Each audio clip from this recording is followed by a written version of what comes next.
Coming up on Mountain News this morning, transportation crews ask drivers to stay cautious while driving on the roads this morning in case they encounter wintry conditions. And people in our region experience sticker shock as they look over their monthly power bills due to several code snaps this winter season. Dedicated to Eastern and Southern Kentucky, this is WYMT Mountain News this morning. 6:01. It's Wednesday, the middle of the work week. I'm Dakota Makris. Good morning to you. And you all might be wondering, well, where's Brandon Robinson? That's a good question because honestly, I booted him off the morning newscast. I got so tired of just dealing with him, so I just said, you know what, Brandon, you're gone. So that's why. I'm kidding. He'll be back later. Let's take it over to Cameron. Cameron, you're now Brandon. You're just sick of me already. It's been 2 days and you're already talking about getting rid of me. So it's getting rid of you, getting rid of Brandon. Yeah, it's just your show. That's what you want it to be. But I can't do weather.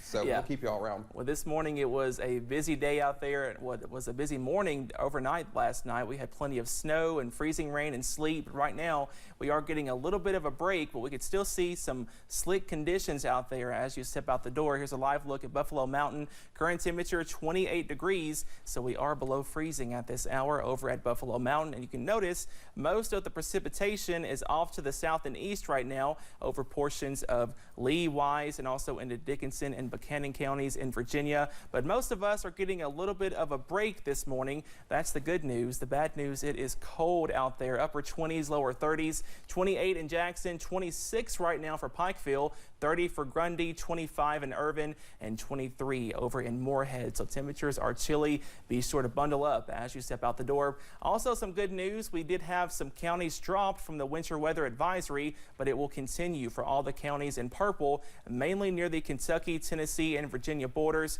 until 10 a.m. this morning. That wintry mix, it is on its way out this morning, but we're also watching out for maybe a little bit more tomorrow morning, and then the sunshine is back by Friday. All those details coming up in just a little bit.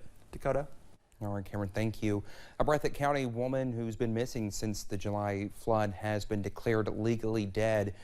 The Herald Leader reports Breathitt District Judge Gary Salyers ruled Vanessa Baker is dead after going missing from the Lost Creek community. Federally, the Social Security Administration presumes someone is dead if they have not been heard from in 7 years. But in Kentucky, a judge can rule someone legally dead if that person went missing after a catastrophic event and a diligent search or inquiry has been made. Well, some people are still trapped in their homes even 6 months after the flood. An apartment complex in Breathitt County hasn't had a working elevator since the flood, leaving the elderly tenants practically stuck on upper floors without an easy way to get down. Chad Hedrick explains the building owners say they're facing red tape and tenants are frustrated. Kathy Albert's elevator is quite literally pushing her buttons. I'm pretty well trapped up here. Her ticket to the first floor of Federal Place Apartments in Breathitt County washed out by last July's floods and still not fixed. And it's just totally aggravating. I can't mail my mail, and I do a lot of birthday cards and all this. Kathy and her elderly neighbors depend on their elevator. She uses this walker to get around, so unless her son comes to help her get down these steps, she's stuck. I'm used to being by myself because I've been that way since 2006, so I do stay busy, but I would like to have a human voice every now and then, you know. Kathy keeps a good sense of humor, but there are times she gets frustrated, feeling like she and her neighbors are forgotten. At first, it was a little bit of adventure, you know, but then he got to the point where it was aggravating, then totally frustrated, and now I am angry. I mean, we deserve better than this. AU Associates based in Lexington manages the building. They tell WKYT that red tape brought the process to a halt when FEMA denied half their claim, including the elevator. While appealing the decision, management has been able to secure state funding to cover the remaining costs. However, notices, comment periods, and other steps must be followed first. People need to realize these are families, these are lives. They're totally thrown into chaos. And it seems like the government, like I say, they don't have compassion and empathy. Kathy realizes she is one of the lucky ones because she still has a place to call home.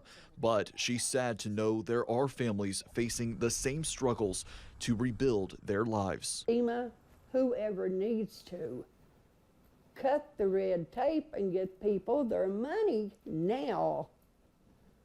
I mean, their lives have been through, I mean, I can't imagine losing everything.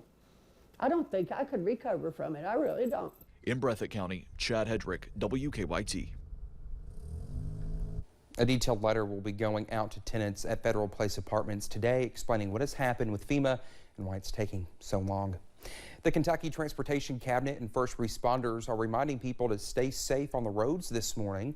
They say to keep 6 to 8 car lengths in front of their drivers to give more room for stops. They also say to drive slow and give yourself more time for your morning commute. Also, always have a cold weather kit for emergencies in case you are stranded in your car for an extended time.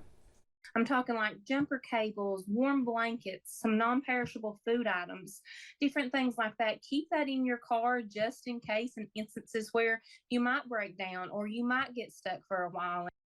Those with KYTC say plows will be on the roads and to give them plenty of space. Temperatures are dropping and power bills are increasing, leaving some electric customers with sticker shock when they get their monthly bills. Some people here in eastern Kentucky say their power bills were between $700 to $1,000 last month. Not only is the Arctic air snapping some people's budgets, but even their entire mortgage payment. Well, rural electric co-op consumers oftentimes live in farther out areas. You might have a situation where there's a higher prevalence of mobile homes versus perhaps traditional homes, and those are just exceedingly difficult to winterize. Data published by Kentucky Energy Affordability in 2020 says the average person living in Martin County spends 6% of their income on energy bills, much higher than 2% in heavily populated Fayette County. Well, the COVID-19 public health emergency now has an end date. That's from President Joe Biden, who says the emergency will end May 11th. That means a lot of things that have been free to the public will soon carry a cost. Our Phil Pendleton talked with health leaders in southern Kentucky about what the emergency ending will mean for them and possibly for you. It has been almost 3 years since the world most of us knew was turned upside down. COVID is still out there, and public health leaders say that it's not going away. But the president says the emergency situation is coming to a close. I'm very happy to hear the public health emergency is ending. It will mean things like funding is ending and different things like that. It'll cause some problems. But to me, that's a public declaration that we're moving past this. Health departments received tremendous amounts of funding during the pandemic, and most tests and vaccines were free to everyone. No public emergency means no emergency funds and costs passed on to patients. It's going to be a burden, truly, for some people who either don't have insurance or are underinsured. A vaccine will likely cost you about $50 to $75. Health leaders say even if you've never been vaccinated, take advantage of the free service now. That's true, absolutely. It's never too late to get vaccinated. COVID is still readily in our communities. We see it daily, cases reported daily. People are still dying from it. According to the latest transmission map, most of Kentucky is in the low to medium levels of community spread, with extreme southeastern Kentucky in the red. Get a hold of the free tests. There are still free tests available. At the health departments, you can call and request those. But that will end in May, and getting a COVID shot will be similar to a flu shot. I think insurance most of the time pays for flu vaccines every year. It's covered, so I think that's how this will probably go, but you still have to have insurance. Health leaders say had not the federal government paid for most of the pandemic, they're not sure how they would have functioned. In Pulaski County, Phil Pendleton, WKYT. Health leaders say COVID will still cause problems for some in the community, especially for those that are immunocompromised.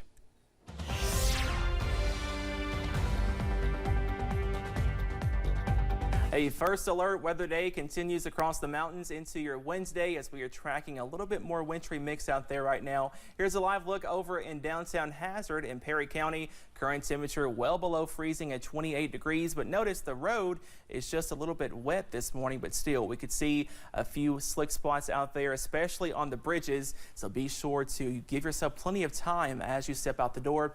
A busy overnight across the region, had plenty of snow, rain, freezing rain and sleet as as well. Notice the bulk of the action is now off to the east, but we are tracking a little bit more and some flurries there over portions of southern Harlan County and the portions of Lee and Wise counties as well. Temperatures are chilly out there, upper 20s, lower 30s, 28 for Jackson, 29 in London, 26 for Pikeville, and 28 also here in Hazard. So we are looking at chilly weather as you start your Wednesday. The good news, a lot of counties were dropped from that winter weather advisory, but it will continue for the counties in purple near the Kentucky, Tennessee, and Virginia borders until 10 a.m. this morning. As you step out the door, you will need a jacket as we are well below freezing. Temperatures today topping out in the middle to upper 30s. That full forecast coming up in just a little bit. Dakota? All righty, Cameron, thank you so much. At 6:11, when we come back here on Mountain News this morning, family and friends of Tyree Nichols prepare to come together to say goodbye as he is put to rest. Stay with us.